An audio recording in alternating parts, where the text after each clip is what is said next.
Latest news के लिए subscribe करें और न्यूज अपडेट के लिए बेल आइकॉन पर क्लिक करें। Across the board, what we are watching is the development of massive monopolies in this country. What do I mean? I mean that 3, 4, 5 people are now owning this country. This country is now owned by a limited, small group of people who I term as crony capitalists, who have a close relationship with the Prime Minister and who provide the Prime Minister with media support. And I don't mean you, because you are not the decision makers. I mean the forces that control you. Which was the space that was protected from monopolies until now? First of all, the biggest business in this country, and this is something that youngsters have to understand, the biggest business in this country is agriculture. 60% of our people are in agriculture, and in terms of the value, agriculture is by far the biggest hit. Agriculture is not just what the farm grows. Agriculture is the machinery that moves that produce. Agriculture is the structure of how that produce is sold. And now what we are seeing is the last bastion that was protected from monopoly is now being overrun. How is it being overrun? 3 new laws have been passed. They are designed to destroy Indian agriculture. How are they designed to do it? By destroying the mandi, by destroying the Essential Commodities Act, and by making sure that no Indian farmer can go to court to protect himself. And to me it is a tragedy that this entire country is just watching this ridiculous show. It is a tragedy because it shows me that the country itself is not able to understand the depth of what is happening. So what is going to be the result of this? The result of this is going to be 3 or 4 people are going to own India. 3 or 4 people are going to own the entire agricultural system. Farmers will not get the value they deserve. The mandi system will be destroyed. 3 or 4 businessmen will be able to store millions and millions and millions and millions of tons of wheat, rice, other essential commodities. And then, my friends in the middle class, you will be paying prices that you have never imagined. Please understand that the rice you buy, the wheat you buy, comes to you at the rate it comes because of the APMC, because of the agricultural system, because of the structure. So this is not an assault on the farmers. This is an assault on the middle class, and this is an assault on every single youngster in this country who is not going to be able to get a job. So this is what I want to tell the youngsters. Realize that your independence is being taken away. Realize that this happened before, and we fought this. And everything we have today is because of the fight that we fought. And the same exact thing is happening to India today. This is the simplest way I can put it. So, why are the farmers of Punjab and the farmers of Haryana standing there? Who are they? They are the patriots of this country who are protecting the livelihood of 60% of this country. I 100% support them. And I go further. Every single Indian person should support them because they are fighting for us. They are not fighting for themselves. They are fighting to prevent this country from falling into the hands of 2 or 3 people. That is the heart of what I wanted to say. मैं हिंदी में बोल देता हूं. देखिए, अगर आप पिछले 6-7 साल को देखें तो हर इंडस्ट्री में उन्हीं 4-5 लोगों की मोनोपोली बन रही है।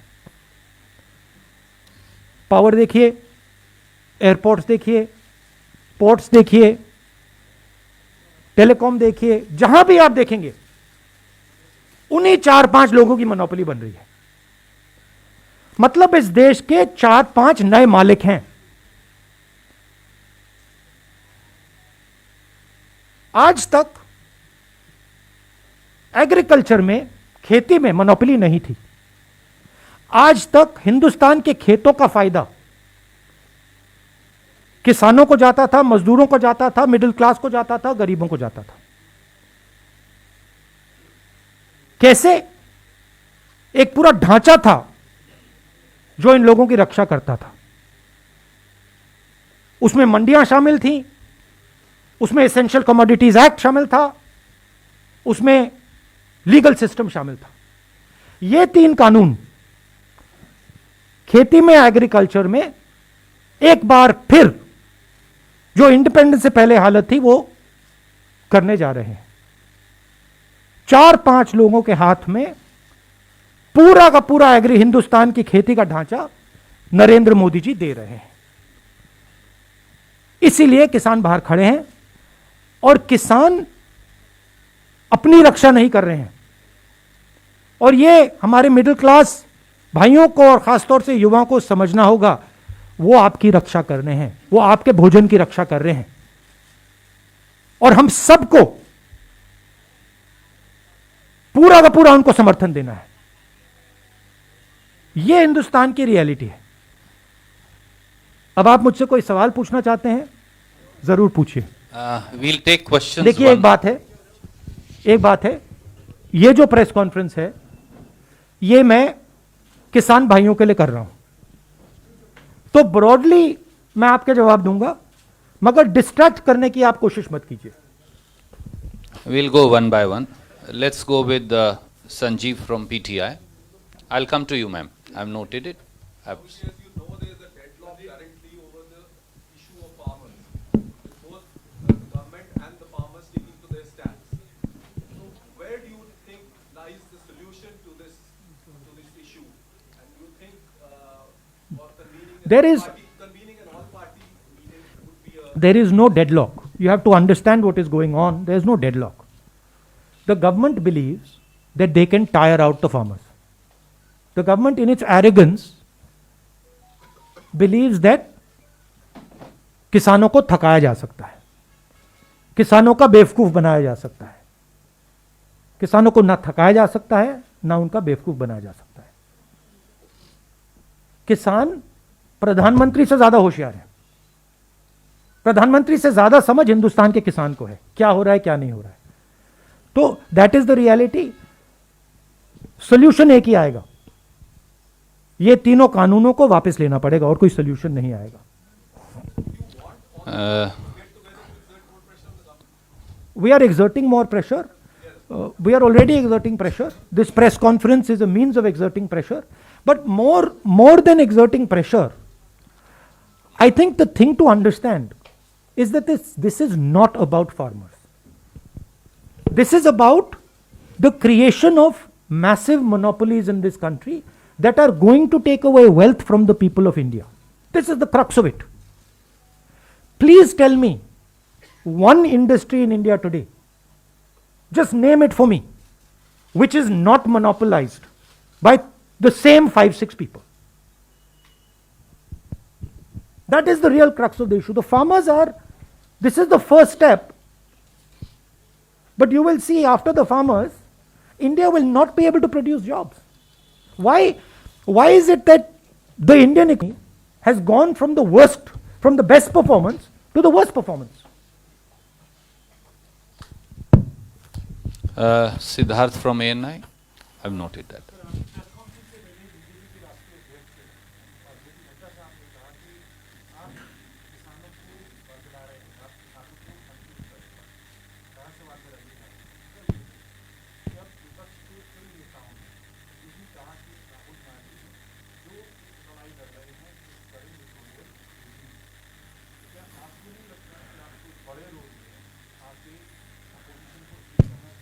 अभी मुझे, हाँ, ये अटेम्प्टेड डिस्ट्रैक्शन है,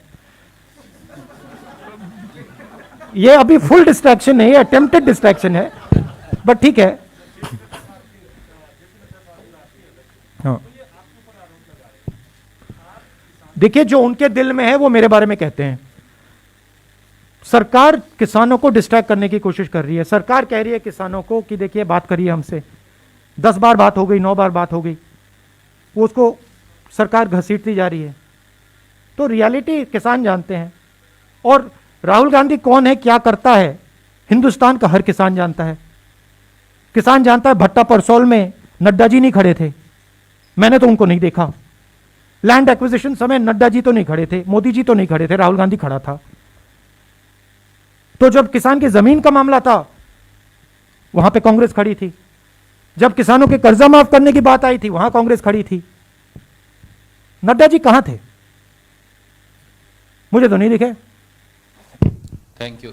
Can we go to ABP Ashish? और ये मैं आपको एक और बात बता देता हूं, देखिए मेरा कैरेक्टर है, मैं ना नरेंद्र मोदी से ना इन लोगों से डरता हूं, मुझे कोई फर्क नहीं पड़ता, ठीक है। मैं साफ सुथरा आदमी हूं, मुझे ये छू नहीं सकते, बात समझिए। हां, गोली से मार सकते हैं वो अलग बात है, मगर छू नहीं सकते। और मैं देशभक्त हूं, मैं अपने देश की रक्षा करता हूं, ठीक है, और मैं करता जाऊंगा। मैं अकेला खड़ा हो जाऊंगा, पूरा देश अलग से दूसरे साइड हो जाएगा, मगर मैं अकेला खड़ा होकर खड़ा हो जाऊंगा, मुझे कोई फर्क नहीं पड़ता। ये मेरा धर्म है, मैं उनसे भी ज्यादा फैनेटिक हूं, ठीक है। और यहां क्या हो रहा है, जिस चीज के लिए ये देश लड़ा था 70-80 साल पहले, वो फिर से हो रहा है। आज मेरी बात मत मानो, जब गुलाम बन जाओगे तो फिर मानना, मेरे लिए एक्सेप्टेबल है, मैं तो गुलाम नहीं हूं ना। Ashish from ABP. सर, जिसका रेफरेंस सिद्धार्थ ने दिया, जेपी नड्डा साहब ने कुछ स्पेसिफिक चीजें पॉइंट आउट की हैं। उन्होंने कहा है कि एपीएमसी एक्ट को रिपील करने की बात आपके मैनिफेस्टो में क्यों की। दूसरा उन्होंने कहा स्वामीनाथन आयोग की रिपोर्ट को आप लोगों ने स्टॉल क्यों किया, एमएसपी के प्राइसेस क्यों नहीं बढ़ाए। ये उनके स्पेसिफिक क्वेश्चंस हैं। इसके अलावा मैं ऐड ऑन करना चाहता हूँ सर, क्योंकि आज सुबह सुबह आपने भी ट्वीट किया था, जेपी नड्डा साहब ने आपसे चाइना वाले इशू पर भी सवाल पूछा है कि आप क्यों ये क्वेश्चन रेज कर रहे हैं, जबकि ये जमीनें पंडित नेहरू के जमाने में चाइना ने कब्जा। ये क्या जेपी नड्डा मेरे प्रोफेसर हैं क्या, कि मैं इनको जवाब देता जाऊं? ये कौन है ये? क्या ये हिंदुस्तान के प्रोफेसर हैं, टीचर हैं क्या? उनका क्यों जवाब दूं मैं? कौन होते हैं वो? मैं हिंदुस्तान का जवाब देता हूं, किसान का जवाब देता हूं। किसान मुझसे कोई भी सवाल पूछे जवाब दूंगा। और जहां तक एग्रीकल्चरल सिस्टम की रिफॉर्म की बात है, हाँ हमने रिफॉर्म की बात की है, मगर हमने एग्रीकल्चरल सिस्टम को डिस्ट्रॉय करने की बात नहीं की। हमारे किसी भी कानून में यह नहीं लिखा कि किसान जाकर कोर्ट में नहीं जा सकता। हमारे किसी भी कानून में यह नहीं लिखा कि मंडी को हम खत्म कर देंगे, नष्ट कर देंगे। हमारे किसी भी कानून में नहीं लिखा कि हम मतलब 1-2 लोगों को पूरे हिंदुस्तान का अनाज स्टोर करने देंगे। कोई भी हमारा किसान, कोई भी ऐसा कानून नहीं है। Thank you, sir. Can we go to Arun from News 18? I'll come to you, ma'am. Rahul ji, 8-9 दौर की 10 दौर की बातचीत हो चुकी सरकार के बीच और किसानों के बीच। सरकार ये उम्मीद कर रही है कि कभी तो बीच का कोई रास्ता निकल जाए ताकि हमारी भी फेस सेविंग हो जाए और किसानों की बात भी रह जाए। अब संसद का सत्र आने वाला है, क्या कांग्रेस पार्टी संसद के अंदर तीनों कानून को खत्म करने से कुछ भी कम पर मान सकती है, या खत्म करने के बाद नहीं, क्यों माने? देखिए, सॉरी, खत्म करिए, दूसरा है थोड़ा वो जो डिस्ट्रैक्शन वाला, ठीक है, उसको आप बाद में बोल देना। पहले इसको मैनेज करता हूं। देखिए, ये एक प्रोसेस है। ये जो 3 कानून है, ये प्रोसेस के एक भाग है। प्रोसेस क्या थी? प्रोसेस भट्टा परसोल, प्रोसेस लैंड एक्विजिशन, प्रोसेस कि नरेंद्र मोदी जी ने कहा मैं बोनस नहीं दूंगा, एमएसपी में सही पैसा नहीं देना। आस्ते आस्ते आस्ते आस्ते नरेंद्र मोदी जी, बीजेपी किसान को कमजोर करने की कोशिश कर रहे हैं। एक बार किसान कमजोर हो गया तो फिर वो लड़ ही नहीं पाएगा। तो ये जो 3 कानून हैं, ये एक प्रोसेस है, ये यहां नहीं रुकने वाले। इनका लक्ष्य है कि हिंदुस्तान के किसान को ये खत्म करना चाहते हैं, और ये जो पूरा एग्रीकल्चरल सिस्टम है ये अपने 3-4 मित्रों को देना चाहते हैं। ये रियलिटी है। और हमारा काम हिंदुस्तान का जो किसान है उसका प्रोटेक्शन करना है। तो इस स्पेसिफिक इंस्टेंस में ये 3 कानूनों को रद्द करना ही पड़ेगा। कांग्रेस पार्टी की पोजीशन है, किसानों की पोजीशन है। मगर आप यह मत सोचिए कि अगर ये 3 कानून रद्द हो गए नरेंद्र मोदी वहां रुकेंगे, वो नहीं रुकने वाले। वो हिंदुस्तान के एग्रीकल्चरल सिस्टम को 3-4 लोगों के हाथ में करना ही चाहते हैं, और हमें उनको रोकना है। नहीं वो डिस्ट्रैक्शन वाला विल नो, अब मैं आपके पास पूछ लो। वापस आऊंगा। पूछ लो, फिर मैं वापस आ जाऊंगा। I will come to you. Sanjay Mishra ji from Jagran. Supreme Court ने इस कानून को कार्यान्वयन पर रोक लगा दिया है और एक 4 सदस्यीय कमेटी बनाएगी जिसके एक मेंबर ने ऑलरेडी अपने आप को विड्रॉ कर लिया। क्या लगता है आपको कि इस कमेटी से कोई हल निकल पाएगा? देखिए, सुप्रीम कोर्ट पे मैं टिप्पणी नहीं देना चाहता हूं, बट सुप्रीम कोर्ट की रियलिटी पूरे हिंदुस्तान को दिख रही है। Thank you, sir. I'll come to you. I'll come to you. Anand Patel from India Today. You spoke about the narrative and the agenda which the government is trying to set whenever it is in a suit. The farmers were also labeled as Naxals and terrorists and Khalistanis, and certain media also stated that now they stand exposed to the WhatsApp chat leaks. How do you see this kind of attempt, time and again by the government whenever such incidents occur? Look, the law will take its own course, but I have an observation. This was top secret information. This was not provided to anybody else. There were 4 or 5 people who knew this information.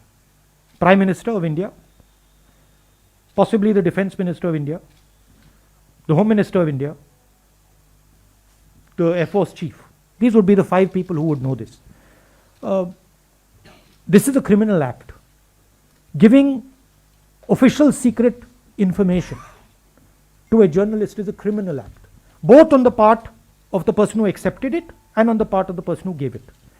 These people call themselves patriots, right? There's nothing patriotic about putting our Air Force at risk.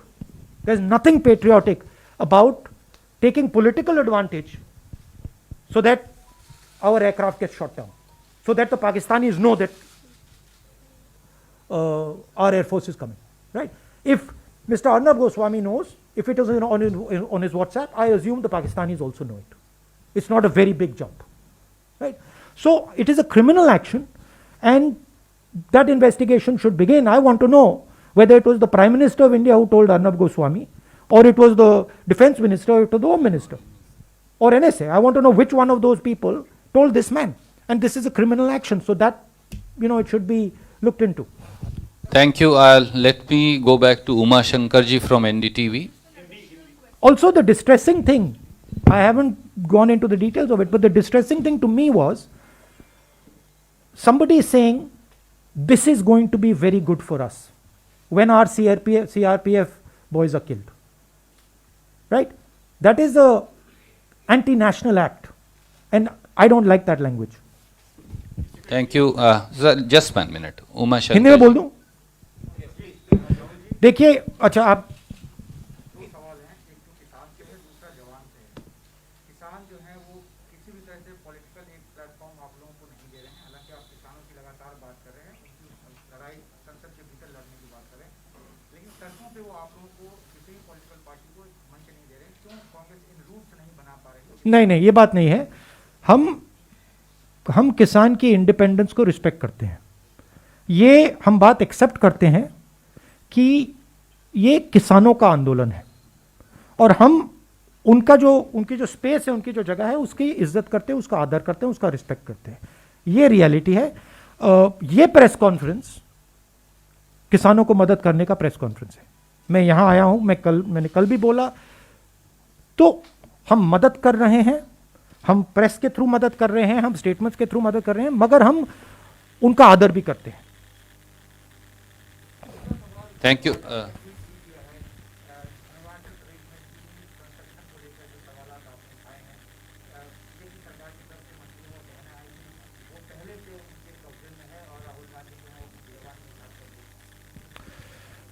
देखिए, मैंने corona के समय कहा था फरवरी में कि बहुत बड़ी प्रॉब्लम क्रिएट होने वाली है।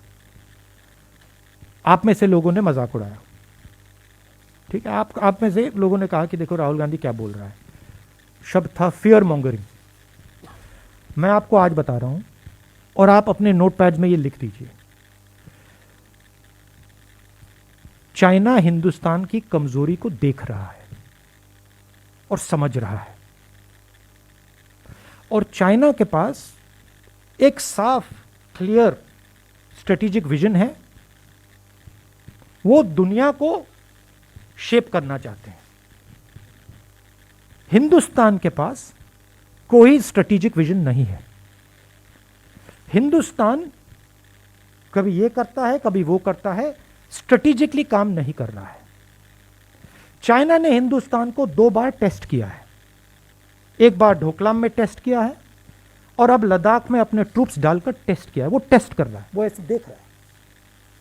और मैं आपको बता रहा हूं कि अगर चाइना को क्लियर मैसेज हिंदुस्तान ने नहीं दिया, अगर हिंदुस्तान ने क्लियर अपने दिमाग में स्ट्रैटेजी नहीं बनाई, चाहे वो मिलिट्री स्ट्रैटेजी हो, चाहे वो इकोनॉमिक स्ट्रैटेजी हो, चाहे वो जियोपॉलिटिकल स्ट्रैटेजी हो, तो चाइना चुप नहीं बैठेगा।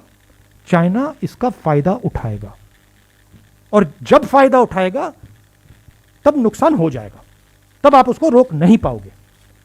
इसीलिए मैं रिपीट करता जा रहा हूं, मैं रेड फ्लैग रेज कर रहा हूं सरकार के लिए। आपके जमीन के अंदर आ गए हैं, आपको लगता है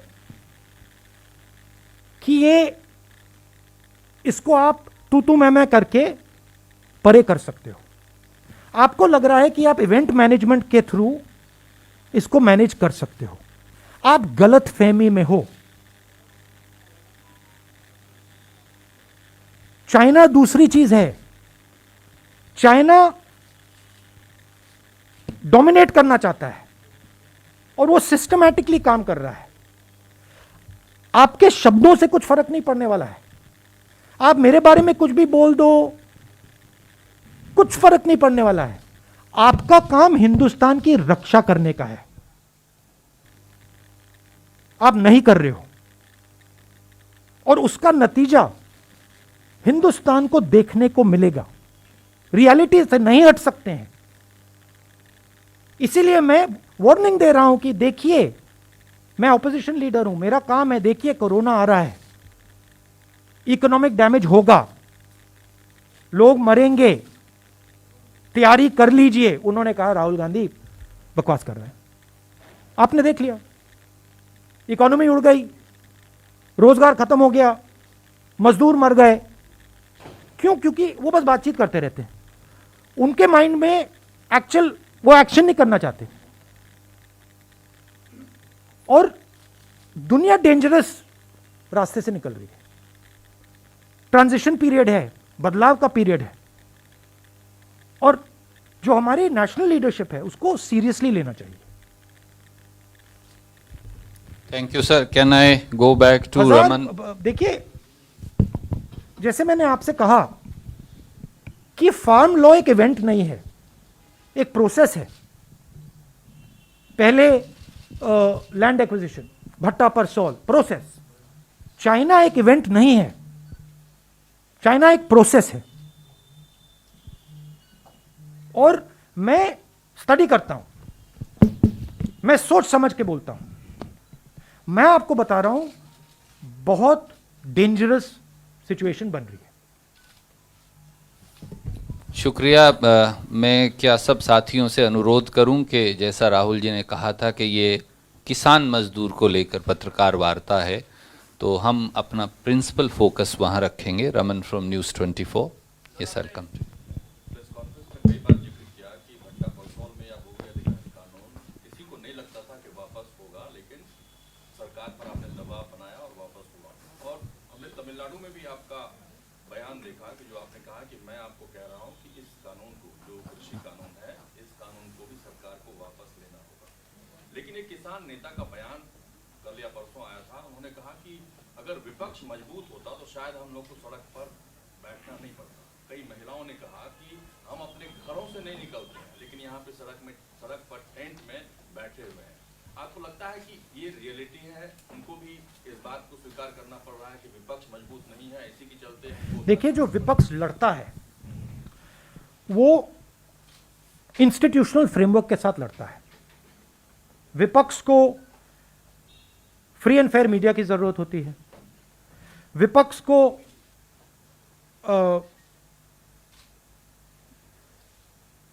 इंस्टीट्यूशंस की जरूरत होती है, विपक्ष को जुडिशरी की जरूरत होती है, विपक्ष को पार्लियामेंट की जरूरत होती है।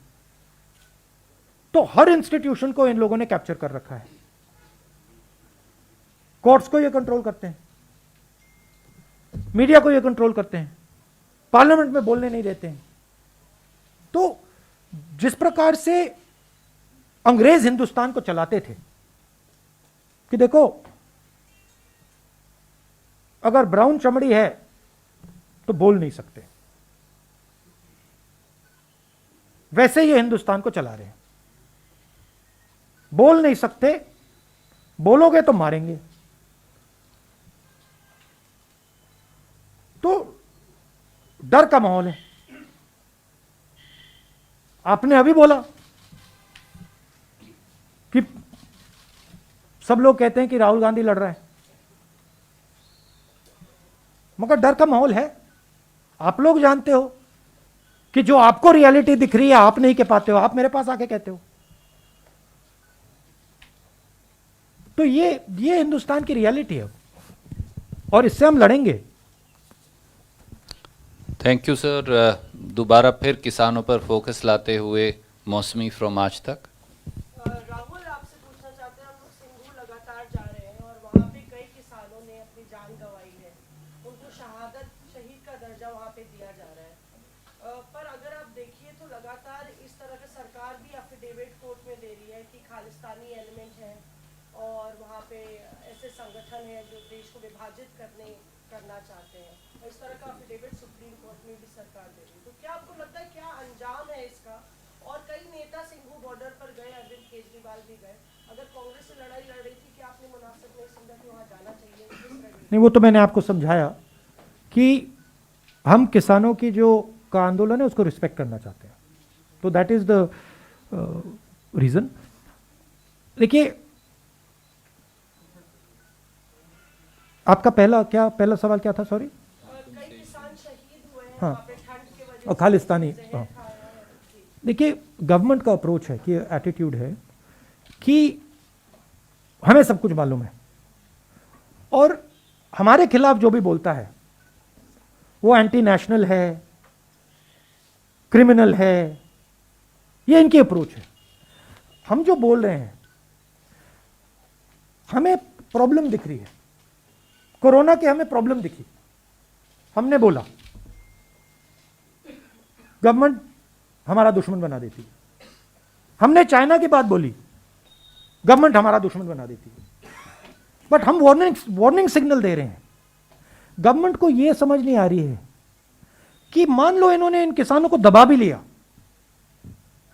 मामला वहां नहीं रुकने वाला। एनर्जी कहीं और से निकलेगी, युवाओं से निकलेगी, अनएम्प्लॉयड यंगस्टर से निकलेगी। तो हम वार्निंग दे रहे हैं कि देखिए, आपने हिंदुस्तान के किसानों पर आक्रमण किया है, यह आप मत कीजिए। आप इनकी शक्ति को नहीं पहचान रहे हैं। तो ये रियलिटी, इनकी अप्रोच ही गलत है। ये सीखना नहीं चाहते हैं, ये सोचना नहीं चाहते हैं, ये सिर्फ बोलना चाहते हैं। इनको सिखाया गया है, आरएसएस के लोग उनको सिखाते हैं कि देखो, ना तुम्हें सुनना है ना तुम्हें समझना है, तुम्हें बस बोलना है। और बोलने में ये टॉप ग्रेड है, बट सोचते नहीं है। और देश को चलाने के लिए बोलने से ज्यादा सोचने की जरूरत होती है। Thank you. I go one by one. Anoop Vajpayee ji from Amar Ujala. We should conclude now after one. Sir, one more question. Anup is there.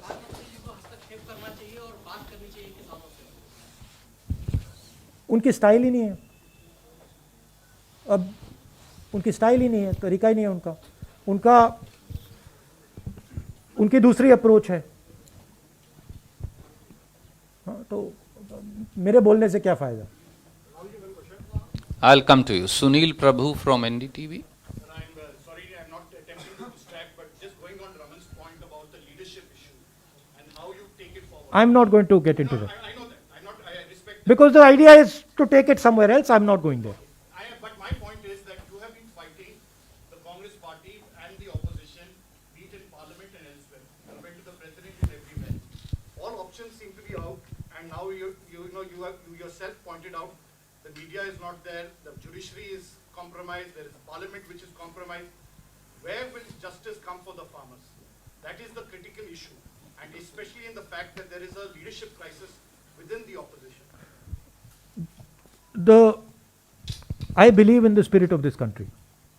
I do not believe that you can impose slavery on this country. I do not believe this country will accept 5 or 6 people owning it. I don't believe it.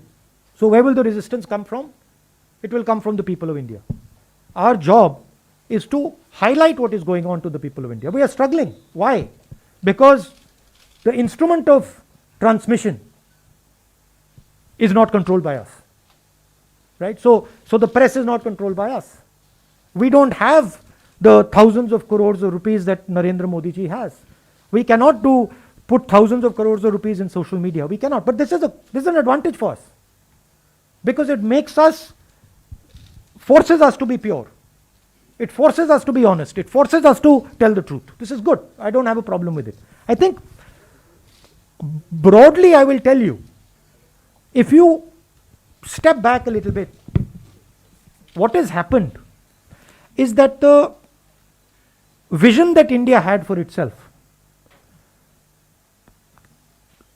from 90s has collapsed. What used to work in the 1990s does not work anymore. So India requires a new vision. It requires a new imagination. And this is all the turbulence that is taking place because India does not have a vision. And Congress Party's job and its skill is in providing that vision. So you will see that we will provide India with that vision. There are many millions of people in India who do not accept this nonsense that is going on in the country. And they understand that there is a massive failure taking place. We used to be a preeminent economy in the world. We are laughing stock. We are complete laughing stock. We cannot give our youngsters jobs. Our farmers are sitting outside in the cold. I don't know why Narendra Modi ji thinks this is something to be proud of. This is something to be ashamed of. The whole world is looking and saying, what is going on? Why are lakhs of farmers sitting outside Delhi? So he is destroying India's image, which the Congress has built. Slowly, Mahatma Gandhi first. Slowly we've built it. वो उसको उड़ा रहा है. मतलब फाड़ फूड़ के फेंक रहे हैं. So that is the reality. We need to conclude. I'll go to Vijay Lakshmi first. JP Nadda ये भी बोले हैं बीजेपी अध्यक्ष कि जब आप विपक्ष में होते हैं तभी आप फार्मर्स के साथ सिंपैथाइज करते हैं वरना आपकी सिंपैथीज ये सवाल भट्टा परसोल में हम सरकार में थे. Please tell him to read the newspapers. और कर्जा माफ हमने 72,000 करोड़ रुपए किया और लैंड एक्विजिशन बिल में हमने पार्लियामेंट में ऑपोजिशन में पास नहीं किया था, हम सरकार में थे. But anyway, JP Nadda is not anybody I am answering to. बहुत बहुत शुक्रिया Samia.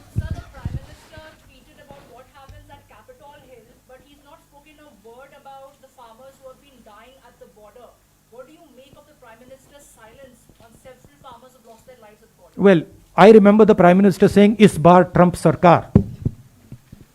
I remember in Texas it was that he was holding his hand up and saying, "Is bar Trump Sarkar." Sorry, he's. I'm not Trump. He's not Trump. I'm Joe Biden. No, the point is whether he is Trump or Joe Biden. The point is whether he is Trump or Joe Biden, right? As a Prime Minister of a country, you don't do something like that. Because you're disrespecting the people of the United States by doing this. Because this is their choice, not your choice. So it is a lack of understanding of fundamentals. And now of course Trump lost. So thank you Supriya. Hindi में बोलना था आपको. WhatsApp की जो leaks हुए हैं national security अच्छा, हाँ. से जुड़े हैं, देश के चौथे स्तंभ पे सवाल कर रहे हैं. देखिए, not be booked as for treason and as a traitor because he's leaking classified information. वो किसको बुक करना है? वो जर्नलिस्ट को बुक करना है या उसको उनको बुक करना है जिन्होंने इंफॉर्मेशन दिया, या दोनों को बुक करना है? दोनों को बुक करना पड़ेगा, क्योंकि इंफॉर्मेशन दिया भी किसी ने है और लिया भी किसी ने है. देखिए, एक जर्नलिस्ट को डिफेंस का सेंसिटिव इंफॉर्मेशन बालाकोट से पहले इंफॉर्मेशन दी जा रही है. उसी जर्नलिस्ट ने पहले कहा पुलवामा के बाद कि यह हमारे लिए बहुत अच्छा हुआ है. Reflection of the mindset of the prime minister. जो इनकी माइंडसेट है वो उनकी माइंडसेट है. ये देखो, हमारे लिए बहुत अच्छा हुआ है कि हमारे 40 लोग मर गए, अब हम चुनाव जीत जाएंगे. आपने इंफॉर्मेशन दी, इंफॉर्मेशन 4-5 लोगों के पास थी. ऐसे मिशन में पायलट्स के पास नहीं होती है. ऐसे मिशन में पायलट्स को लास्ट मिनट में मिलती है. एयर चीफ के पास थी, prime minister, home minister, defence minister, NSA. इन 5 लोगों में से किसी ने इस व्यक्ति को यह इंफॉर्मेशन दी. यह क्रिमिनल एक्शन है. पता लगाना पड़ेगा किसने दी और उन दोनों को जेल में जाना पड़ेगा. और यह प्रोसेस शुरू हो जानी चाहिए. मगर यह प्रोसेस शुरू नहीं होगी. मैं बता दूंगा आपको क्यों. क्योंकि प्रधानमंत्री ने इंफॉर्मेशन दिया होगा.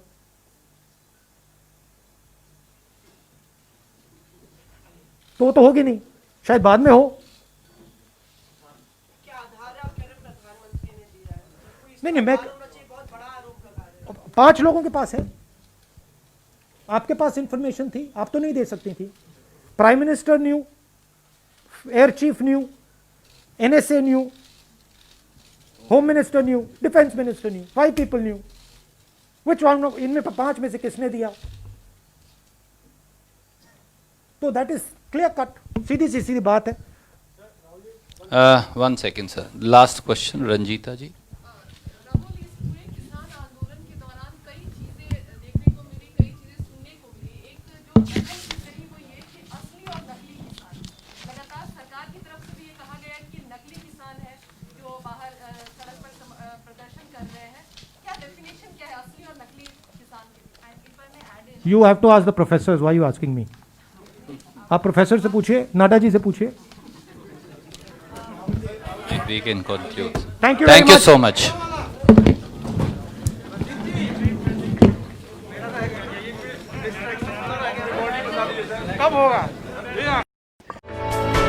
For more news updates, do subscribe, like, share and comment. Clipper 28.